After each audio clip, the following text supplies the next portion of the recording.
Welcome to Frankly Speaking here on WYDC TV. Big Fox broadcasting live from the Hesselson studio on Marcus Street here in Corning. We'll start off with a little bad news because if you tuned in to hear about the glitz and the glam, as every headline reads, of the Met Gala, unfortunately, you came to the wrong place. If you want to find out about the mess in Albany, what's happening with the budget, why your family and friends are leaving the state in droves, then you came to the right place. If you want to talk about some federal issues as well, then you stay right here to Frankly Speaking. On the program this morning, we're going to be talking to Chris Callis. You may recall I had him on a few weeks back. We're just going to get an update on the upcoming college fair that is happening on May 10th at the Elmira Elks Lodge. We're just going to get a quick update to remind you, because I know it was a while ago and it is coming up on the 10th. So we want to just highlight, I think, what is a really great opportunity for young people and anybody thinking about going back to school or getting into perhaps kind of a new profession. This is the place to be. May 10th, the Elmira Elks Lodge, 300 East Gray Street in Elmira. So we'll be talking to Chris Callis in just a little bit. As always, you can weigh in on what we say today on the program, or if you have any questions for Chris directly, because we are going to be talking about the New York State budget. If you want to contact me about the Met Gala, I don't have much to offer there, but I guess you could if that's up your alley. It's interesting about, let me get rid of that screen for a second. It's interesting about the New York State budget because we talk extensively about the lack of transparency, that the residents who are on the fence about leaving the state know nothing about the process. It's all done behind closed doors, these negotiations of 2, 3, 4 people. And we get fed just little bits of scrap to the media about, well, maybe this is happening, maybe this isn't happening. It's a very frustrating process. And now that it looks like they finally negotiated something to where it's nearly finished and could be voted on as early as today. I know I said that yesterday as well, as early as Monday, and then it's as early as Tuesday. And this is becoming a common trend. But we finally get some type of framework, maybe, for lack of a better word. And now, after a month-long delay in the budget, more than a month and a day, it was due April 1st. Now it's a mad dash. Now they have to get a vote on this immediately. So we don't even have the time to read. Again, the residents of the state have time to read what's in it. Just another fine example of the lack of transparency in Albany. So and that's a point that the Buffalo News was echoing. After a month delay, state lawmakers now in a hurry to pass a budget. Yeah, well, how's that always happen? Never mind what's in it. Just rush it through. We got it done. The state budget is a month late, as state leaders have wrangled for weeks over details behind closed doors. On 5 occasions, the legislature has passed stopgap bills, keeping state government running. And again, we're just learning what's in it through that process, that 1 month long process, through kind of leaks to the media, anonymous sources. But as the process nears an end, Governor Hochul and leaders of the legislature are now in a rush. Why is that? They don't want you, the public, to read the fine print. They don't want even a few more days so that you have an opportunity to take this all in. At a briefing on Monday, Senate Majority Leader Andrea Stewart Cousins said the final budget bill, containing many of its most contentious initiatives, known as, and politics has such corny names sometimes, but they call it the Big Ugly, will be voted upon today. Yes, as early as today. And I guess the information really went online, the way I understand it, about the budget, so we could find out what's in it, 8 p.m. last night. Yes, doesn't give us a lot of time to do our research as residents. Now, we're going to talk a lot more about this, so stay with us. I don't want to run too late for our first break. I thank you again for joining us on Frankly Speaking. So we'll be right back after this quick commercial break. Stay with us.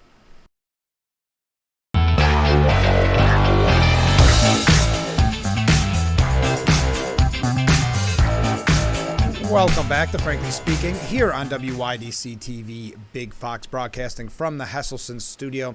I mentioned this is not your locale for information about the glitz and glam of the Met Gala. I should also warn you that we probably won't be talking that much about the coronation either. We're going to talk more about the New York State budget.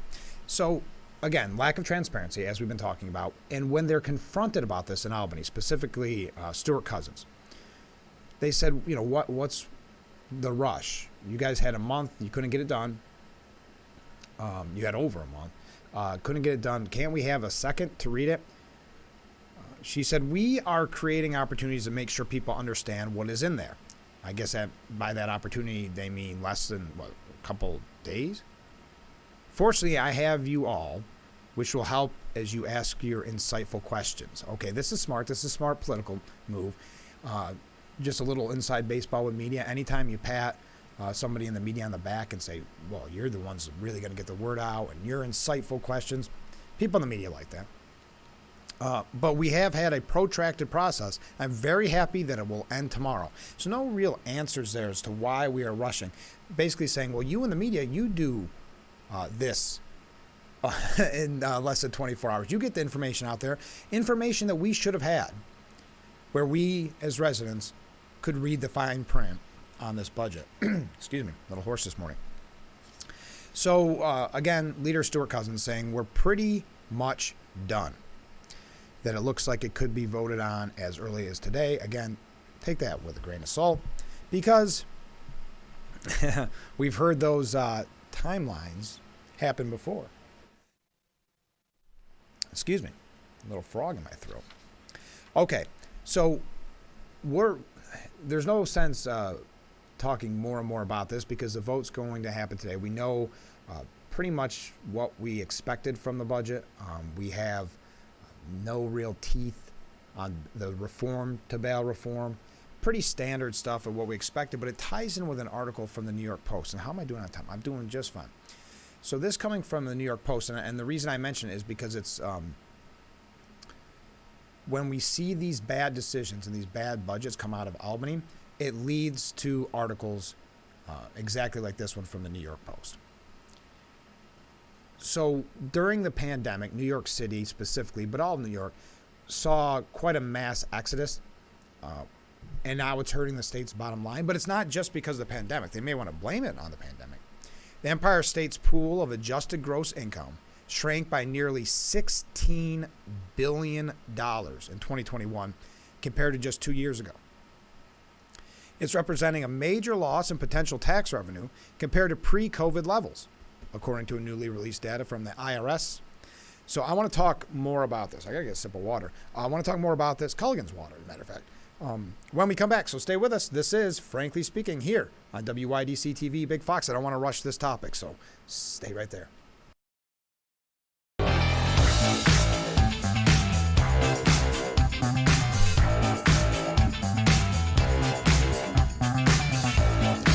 We are back with Frankly Speaking here on WYDC TV Big Fox. I'm your host, Frank Acom. We were talking about the New York State budget and the lack of transparency. Like I said, the language of the bill released at 8 p.m. last night, so we don't have the time to read the fine print. I also neglected to mention $229 billion budget. It's probably important to say that. So we tie it into the article that we were mentioning where people are leaving the state in droves.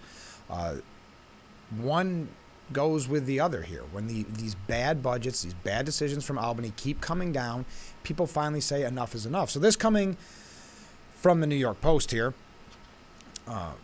Again, the data shows New York lost $24.5 billion in state adjusted gross income in 2021 as residents relocated. That marked a major uptick from the state's loss of $19.5 billion in 2020 and just $9 billion in 2019. Who benefited from this? Who benefited the most from the horrible decisions coming from Albany? Florida. Florida has seen a $10 billion windfall in 2021 stemming from the newly arrived New York transplants. Andrew Cohen, a senior manager for state and local tax group Eisner Advisory Group, said the overall income subject to tax in New York is going down because people are moving out. Yes. I think we are all well aware of that. I think the obligatory photo I should have right now is it seems that all articles on New York State show a moving truck, but you know what a moving truck looks like, so I'll move on. The largest beneficiaries were Florida, as I said, was the biggest one. Texas also benefiting a lot from Albany's poor decisions. And another kind of startling number.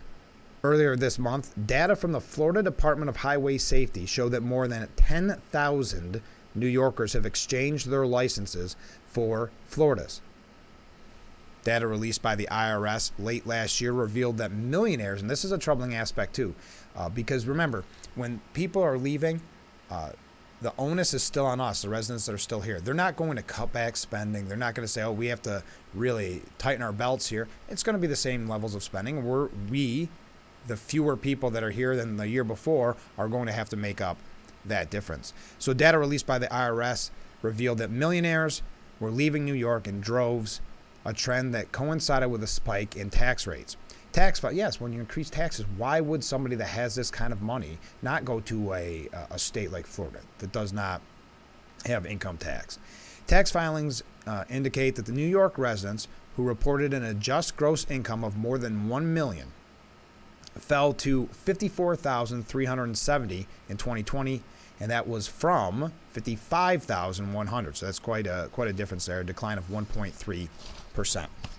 So again, none of these numbers are surprises. I don't think any of this is shocking us. We know it may be a family member, it may be a friend who has left or is thinking of leaving. We had those polls the other day that said the majority of New Yorkers, I don't remember the exact number off the top of my head, but have a 5-year plan on when they can leave this state. And it's budget, it's things like bail reform. I know we really beat on this issue a lot, but bail reform, if you're paying high taxes, if you're struggling to make buying in New York, and then you have to worry about your safety, your family's safety, and that's just happening with bail reform. It's happening in rural areas like ours. It's happening in the city a lot as well, of course. That's why I believe Governor Hochul saw, hey, this would almost put Zeldin over the finish line. We got to do something to make it look like we're at least trying. And those that were negotiating with her, also on the far left, would not negotiate. Finally, what we got was really a joke. We talked about it yesterday with the Staten Island DA, Michael McMahon, saying that it's basically like putting a Band-Aid on a gaping wound. And coming from the New York Post editorial board, they're saying that we don't have the right state of mind in Albany as Michael McMahon and Staten Island did. So we'll talk a little bit about that, but we've got our guests coming up in just a little bit. As always, you can contact me if you want to weigh in on the state of New York, the state of the budget process. Have you had a chance to look it over? Have you had a chance to kind of go over the fine print? Did you stay up till 8 p.m. last night for it to be released? So I'd love to hear your take on it. So stay with us. We'll be back. Chris Callis is going to be our guest when we come back to talk a little bit more about the upcoming college fair, May 10th at Del Mar Elks Lodge, 6 to 8 p.m. Stay with us. This is Frankly Speaking on WYDC TV, Big Fox.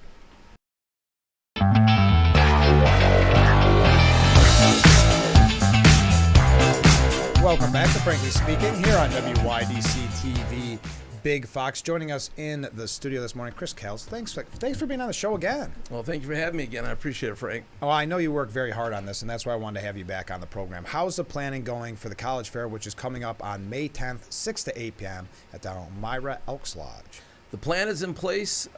Things like this, getting the word out, is the most important. And again, I don't know if they can see me, but it wouldn't be possible without our sponsors. I just got to say that again. Without our sponsors, this would not be possible. How long do you work on this each year? Is this almost a year-long process?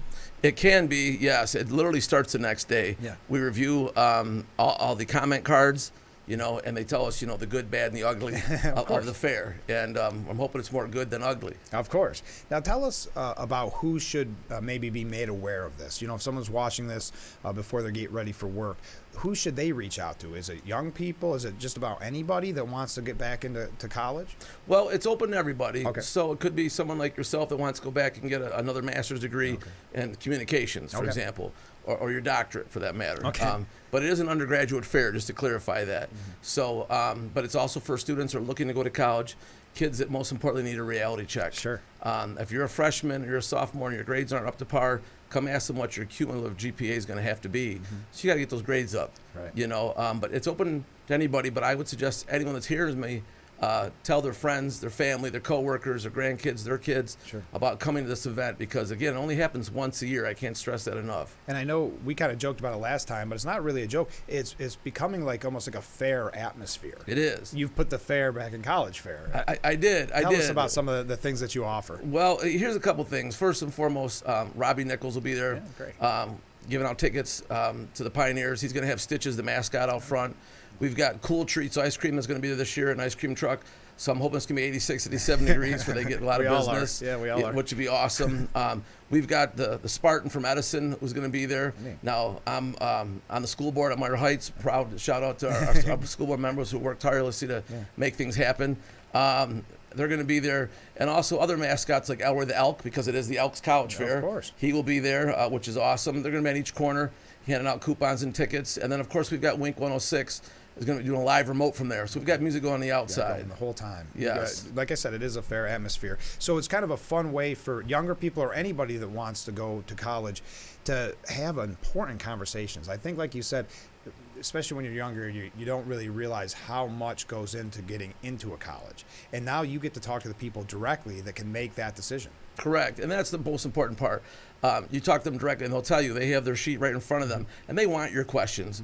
When is the deadline to apply? Like yesterday was May 1st, is decision day. Okay, for kids that are going to school. Right. That just passed, so May 1st is important for that when you're looking the next year, all right? Also, you've got the Larry Come Lately from Long Beaches that don't decide to go to college until, I don't know, third week of August. Right. We don't want that. We want to help them get prepared earlier, like maybe their junior year, Yeah. start focusing where they want to go and deciding what they want to do. But it is a reality check. How much is it going to cost to apply? Hey, I met a counselor. Do I get a fee waiver? Oh. College applications are anywhere from $50 to $200, depending on where you're applying. So that's a big thing right there. Also, can I visit? And if so, when can I visit? Right. What days are available? And as I mentioned, up to 50 schools will be there. Military, armed services, and the police. You got them all in one spot. So you don't have to drive around and pay, $4 a gallon of gas or whatever it may be, what you're putting in your tank. Right. I can't suggest that enough. It's all in one spot. That's amazing. So you have 50 different groups there. So, and we talked about it last time, but if we could kind of reiterate this, I like the fact that you do have the sheriff's department, right? Correct. That's coming. Because, some people may say college isn't for me, but that's a great career to get into. Absolutely. And they're shorthanded. Yes, Like very most short. people are. They're shorthanded in a lot of workplaces right now. Plus, the Elmira Police will be there. The Elmira Fire Department will be there. I'm waiting for the state troopers to get back to me, but they've always been the New York State troopers. So I'm sure they'll be busy. reaching out to me. Yeah, if they can hear me, make sure you reserve that table. Yes. And how can someone maybe is listening to you, if they have this niche thing, how can they reserve a table? Well, there's a couple ways. You can email my wife, Lindsay, and that's LINDSAY Callas, CALLAS, at yahoo.com. Let me repeat that again. LINDSAY CALLAS at yahoo.com. Okay. Or you can call me direct. As I mentioned before, I'm still in the phone book. I still have a landline. I'm going to put it out there. Chris Callas, 607-734-0765. You'll get my answering machine. Leave me a message, and I will get back to you in a promptly time. Because this is not easy to put on. So you always need donors. You always need help. Because, think about getting 50 different organizations into the building and then trying to get people to come to the event. That's not free. No, it's not. We've got the posters that we have to pay for, the ink, the mailing, and of course, a lot of volunteers to make this happen, such as, April Bates, who's internal at the Elmira Elks, getting this there and keeping it there. Also, my wife, who does so much with me to make sure I stay focused and on track. Good morning, Lindsay, and my son Leonidas. Good morning. And then, of course, you've got all your donors, and my friend Chris Giacano, who's my IT guy, who puts this together on a whim. When I get another sponsor, like we just got one yesterday, Community Bank. Yeah, which is great. So it's a lot of work, but like you said earlier, it starts the next day. And if someone wants to volunteer and wants to be a part of it, is it too late for that? No, we always need volunteers, from crowd control to helping out people get their food preparation, the food set up. That's another expense. I feed them a free buffet dinner. Oh, is that right? Yeah. I used to be an admissions counselor, so I know what it's like. I don't want to get to a fair and say, wow, this is, this is what I thought it was going to be. I'm They come to starving. us. Yeah, we have everything under the sun, which is great. And again, that costs money, and that's why these sponsorships are needed. But we keep talking about costs, but it's important to note that there's no cost to attendees. No, it's free, and there's free parking, which is good. So free parking, free event. And when you go there, you're going to get all this free knowledge, most importantly. I can't speak on behalf of the knowledge enough. So many reality checks are going to take place on that day. Sure. And that's important. I think, would you recommend that if a student was going, that they bring their parent as well? Without question. Yeah, absolutely. And the parents need to hear this because, okay, great, my son wants to go to school X, Y, or Z, but when they see the cost of X, Y, and Z, well, I can't afford 40, 50, 60,000 a year, Right. you know. And that's why, again, we're lucky. We have community colleges all around us. Corning Community College, I'm a proud graduate twice over. My wife is also. Great place to start and maybe transfer out. Yeah. Broome Community College, Tompkins Community College, you know, great schools that'll be there. Jefferson Community College, Monroe, if you're from the Rochester, want to go to Rochester, that's a great place to start out. But one thing I want to mention to you also is think about where you want to be, what it's going to take to get there, and what do you need to do to get there. Right. And these gentlemen and ladies that will be representing their colleges can help you answer that. What would you recommend, just before we go, what would you say to attendees or people that are thinking about attending? What should they bring? What should they be prepared for, I suppose? Well, number one, bring a friend. Okay. Okay. Number two, tell your classmates. Number three, ask your guidance counselor if they're coming, because all guidance counselors are welcome to attend. Oh, that's a good We'd love idea. to have them there. Love to have the guidance counselors there. I wouldn't worry about a pen, but there are going to be lots of pens. Sure. But I would bring your questions. Work with your guidance counselor and see what questions you need to ask. Again, how much is it? When's that deadline? What GPA I need? What SAT or ACT scores Sure. I need? Those are very important. You know, can I bring a car? And also, what division sports are there? Because a lot of Great idea. Division I hopefuls that realize that maybe Division I isn't going to happen. Right. But you never know. And if they can, great. But see if they have your sport or they have a club sport. Yeah. And there's so many questions you can ask. So don't just go in that day. Come prepared a little bit. That's what Correct. you're saying. Correct. And it's not that tough. Like you said, there's things that you know that you want in a college. You may not get in a college, but there's things you know you want. But back to your point with the parent who's saying, well, maybe this one's too expensive. But they also get to see what their student has to have to even get into the school. Correct. So you don't know why spend $50, $100 to send an application when you already know, because they went to this event, that maybe they don't have the grades to cut it. Absolutely. And that's the thing. Save some money and time, find out ahead of time, you know, and that's why I suggest anyone and everyone who's looking also to transfer, come to this event, which is great because they can help you get to the next level.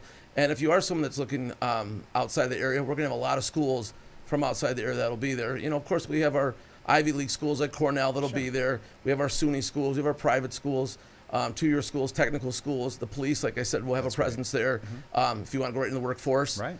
Which is well needed, you know, and we love having them there. Yeah, that's what I like. It's across all demographics. Anybody can go to this and find something, hopefully, for their future. Correct. I think it's an amazing event, and I'm glad you did. How many years did you say you've been doing it? Well, this would have been 13 if we Okay. hadn't had the two-year pause with COVID. It's hard to believe. Yeah, and that was canceled, of course. But Yeah. we're back, bigger, stronger than ever. But again, I couldn't be putting this on without the donations from our sponsors. Yeah, and that's what I was going to ask right before we go. How can we help the people watching right now? Well, if you want to help me, we're still shorthanded of some cash. I've reached out to our county legislators. I've went to the meeting. I've asked them.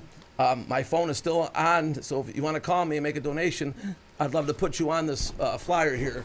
So I'm still in need of cash to make this event happen.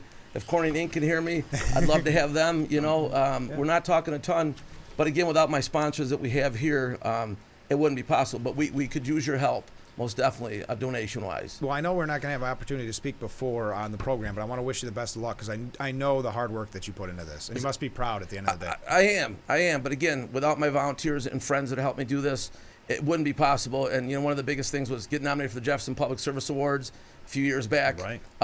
And I can't do it without the volunteers and also the people that donate. And please, if you hear me, tell somebody you know about this to come down. We want to have a big showing. I want such a big showing that the fire department comes, the fire department shuts us down. There you go. Chris, you're causing a nuisance here downtown on Meyer on May 10th. That would be awesome if we could get that many people to show up. This has been the M.A. Neal Financial Services interview with Chris.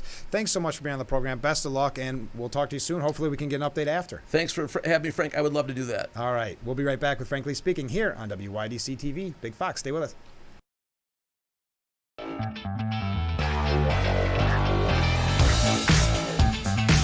Sorry about that. We got chat in there off the air. Welcome back to Frankly Speaking here on WYDC TV Big Fox.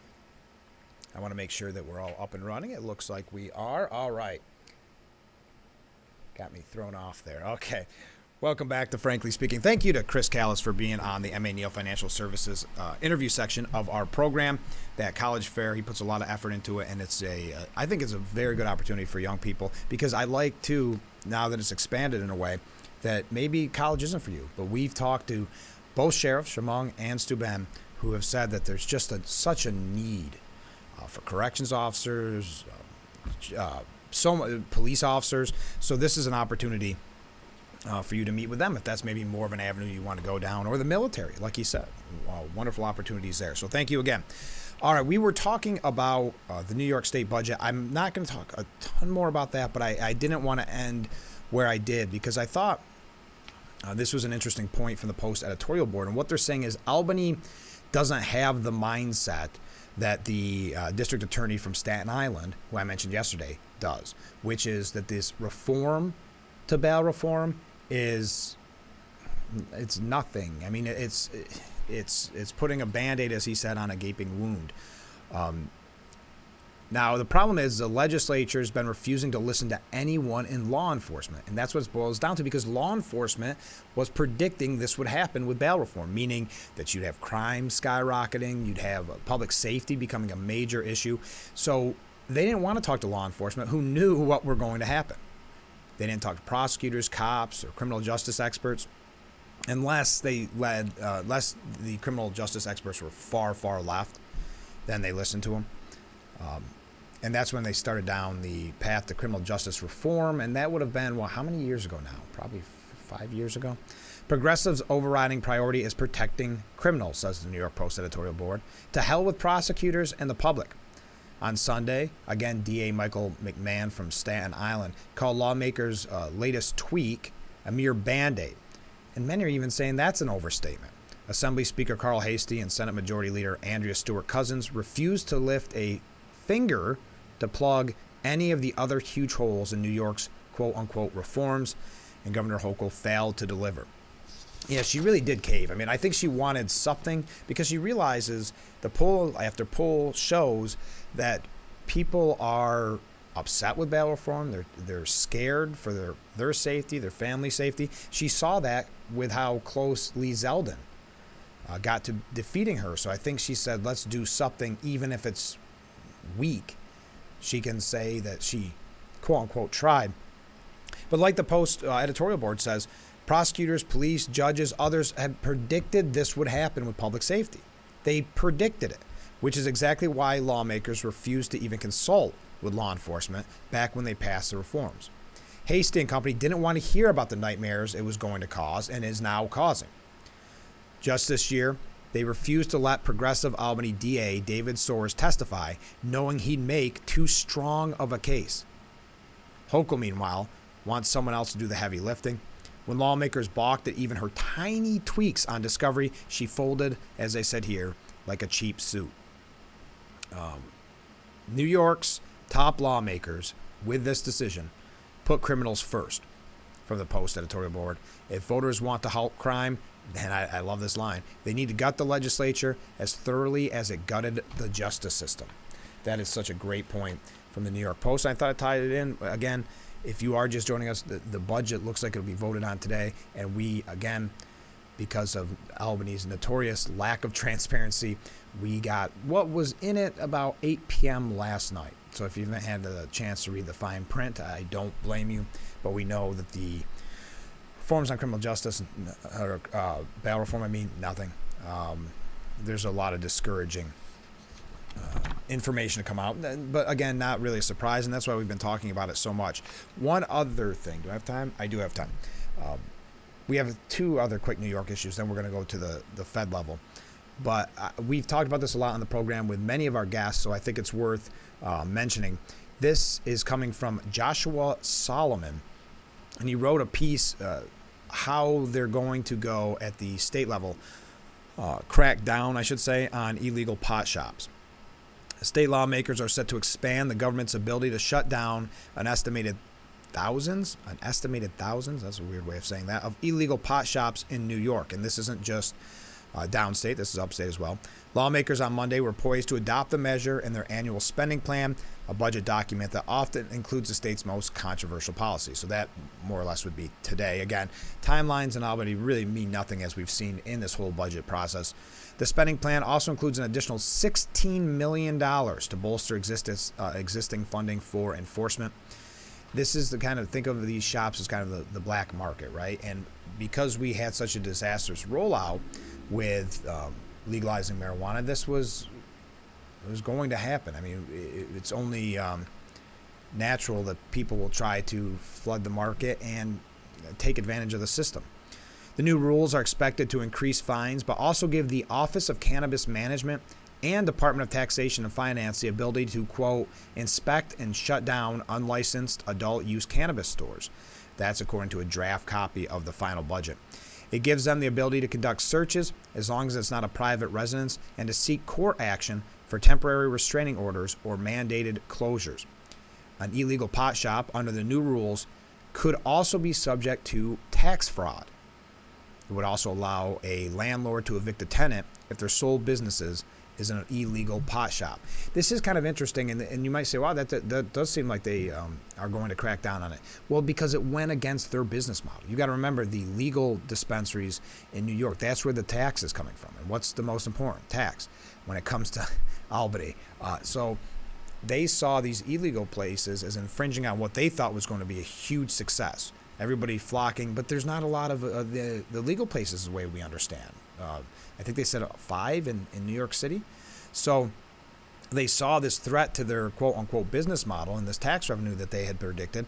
And so that's when the long knives came out, so to speak. And I don't know how much they'll enforce this. I know the Office of Cannabis Management has been, in their mind, understaffed, maybe understaffed for a bureaucratic entity. Hochul and state officials have said the state does not have the ability to shut down illegal shops. What we do have, and this is a quote, is a mechanism for individuals from Office of Cannabis Management or from our state tax and finance office to go in and enforce the law. Again, that's Governor Hochul.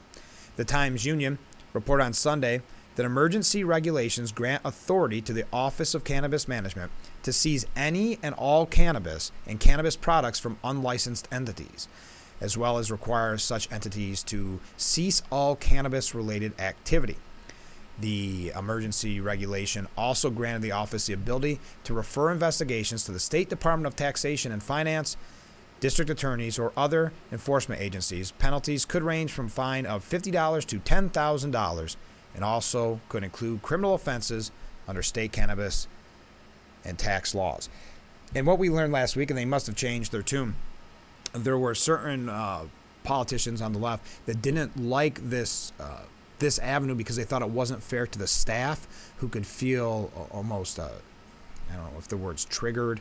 They would feel some type of a negative emotion as their store was getting busted. But like we talked about with so many of the politicians that we've had on the program, it is a illegal business. Now, will they crack down on it? Time will tell. But that's what's in the final budget language that was released late last night. Let's take a short break. Stay with us. This is Frankly Speaking, broadcasting live from the Hesselson studio here on WYDC TV. Big Fox will be right back.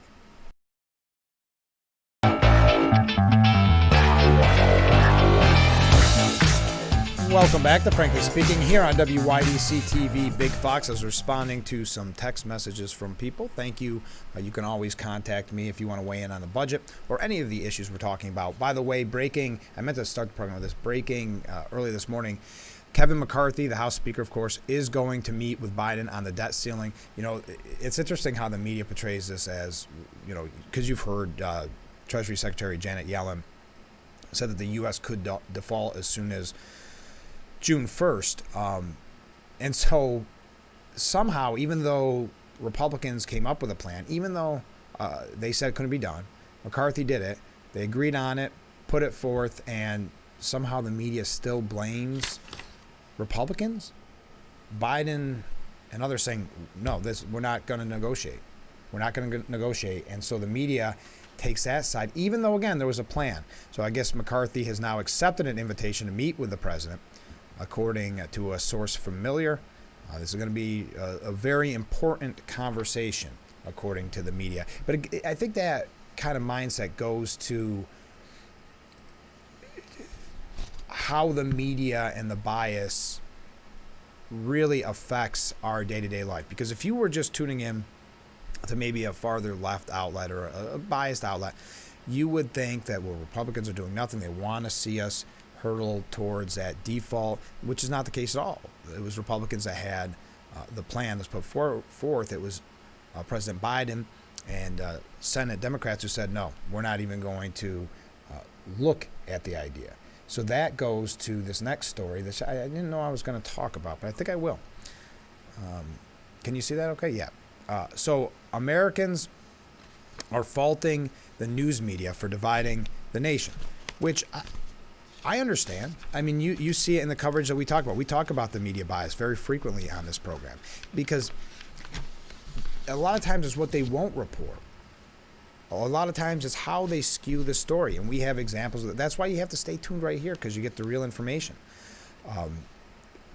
But I do believe that they found, and it goes back a long time, don't get me wrong, but they found a path that they think works very well ever since President Trump was elected. See, they thought that his campaign was a joke, that this was all kind of a reality show, so they covered it. They gave him a lot of coverage. And then when it backfired on him, because he kept speaking to the forgotten men and women of this country, and it resonated with them, so then they had to pull back, and they went, well, you look at it with whether it was Russia, those type of stories. It is dividing the nation. It's very unfortunate, because how many times, and I know I've talked about this in the past, but you know people that won't speak to their family or won't speak to a lifelong friend because of some issue with politics, and the people that are fanning the flames so often coming from a skewed, a biased media. That's not all the media. I'm not suggesting other, but you know which ones that I'm talking about when you see their headlines. That's why I'm kind of surprised. By the way, hold on. 4 in 10 say the press is doing more. 4 in 10 say the press is doing more to hurt American democracy, while only about 2 in 10 say the press is doing more to protect it. 4 in 10. And nearly 3/4 of U.S. adults say the news media is increasing political polarization in this country. 3/4. Could you get 3/4? Well, you can get 3/4 to agree on that the media is polarizing us. You can get 70% of the people to agree that Joe Biden shouldn't run for re-election, or don't want him to run for re-election. But just under half say they have little to no trust in the media's ability to report the news fairly. And I do think a lot of people's eyes were opened on how biased they could be around the time of early days of President Trump's presidency. But for some reason, Trump is going to appear on CNN at a town hall on May 10th. I'm a little surprised by that. I don't think that's going to be a friendly crowd, but he's the one that's declared he's running for president, so him and his people probably know. All right, let's take another short break. Stay with us. We'll be right back with Frankly Speaking here on WYDC TV. Big Fox. We'll be right back. We're back with Frankly Speaking here on WYDC TV. Big Fox. I've been receiving a lot of great questions. Sorry, we've been running kind of busy this morning, and I haven't had a chance to mention them. I think this is a really good question. Why is it that items such as the minimum wage are included in the budget negotiations? A lot of other great questions in this text. Thank you so much. That's been a major. Just like we criticize the lack of transparency. The same goes there. A lot of people say that the budget is no place for these legislative kind of priorities coming from the governor. So that's a very good question. Is that more of a legislative lawmaking topic? Yes, absolutely. Including that in this budget process would make citizens believe it is also something we are paying for, and this is a good point, which somewhere down the line we are. Absolutely. There's more questions that I don't have all the answers for it, but I appreciate you reaching out. Again, while I'm reading these, I didn't have time to put them on a screen next to us, so I'm going to put these up if you want to contact. Now, here's a good point from another listener when I just mentioned Trump. I expect Trump to tear CNN apart. That is a very good point. It's got to be the reason he's doing it. I'm surprised that's where I'm surprised they even invited him, if I'm being 100% honest with you. But he has made that decision. Okay, we have to take another short break. Stay with us. This is Frankly Speaking on WYDC TV. Big Fox, we're moving fast this morning.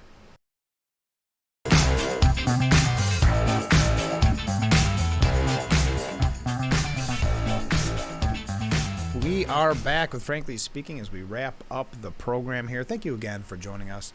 I'm your host, Frank Acom. We're broadcasting from the Hesselson studio. A couple quick things to read through that you may have already been made aware of, but I think it's important to note. Did you see that suspect in that massacre, that, oh my gosh, it's disgusting, had been deported 4 times after entering the United States illegally? The man wanted by law enforcement for the killing of 5 Texas neighbors. It's such a heartbreaking story, including a 9-year-old boy, had entered the U.S. illegally and had been deported by immigration officials at least 4 times. And that ties in with a piece, again, from the New York Post. 90,000 migrants crossed the U.S. border in 10 days as panic over Title 42 end sets in. Over 73,000 migrants crossed the southern border in the last 10 days, according to the U.S. Border Patrol, who admitted a further 17,000 illegal gotaways avoided detection and entered the country as things reach a fever pitch ahead of the end of Title 42. Agents said in the last 10 days alone, they were able to stop 19 sex offenders, 6 gang members, and 1 convicted murderer from entering the country. In that time, the feds also seized over 2,624 pounds of drugs. Wow. We'll see if the president addresses the porous border. So far, obviously not a major talking point for him. One last quick thing. First Republic, we talked about it yesterday, I know, and how First Republic it was seized and sold to J.P. Morgan. It's the second, did you know this? The second largest U.S. bank failure. Now, J.P. Morgan and specifically Jamie Dimon trying to say nothing to see here. Don't worry. This is what we needed. Everything's going to be fixed. But are we creating with the purchase by J.P. Morgan, are we creating a scenario where they're too big to fail again? Because that's what it sure seems like. This year's 3 bank failures. Yes, we've had 3 bank failures since March, right? Held $532 billion in assets. That's more than all lenders that collapsed back in the 2008 crisis. A lot of Democrats are upset with what they deem a bailout of these banks. Biden promising that don't worry, the banking system is safe and sound. Zero Hedge has a prediction, U.S. recession probability reaches 67%. I think most of us would say it's probably higher, but if we're not already there. But you know how they have their unique definitions. All right, that's it for today. I can't believe it. That went fast. Thank you to Chris Callis. The College Fair coming up May 10th from 6 to 8 p.m. at the Elmira Elks Lodge. We have just a really busy week in store for you, so make sure that you tune in every weekday morning starting at 7 right here to Frankly Speaking on WYDC TV Big Fox. Have a great day, everyone.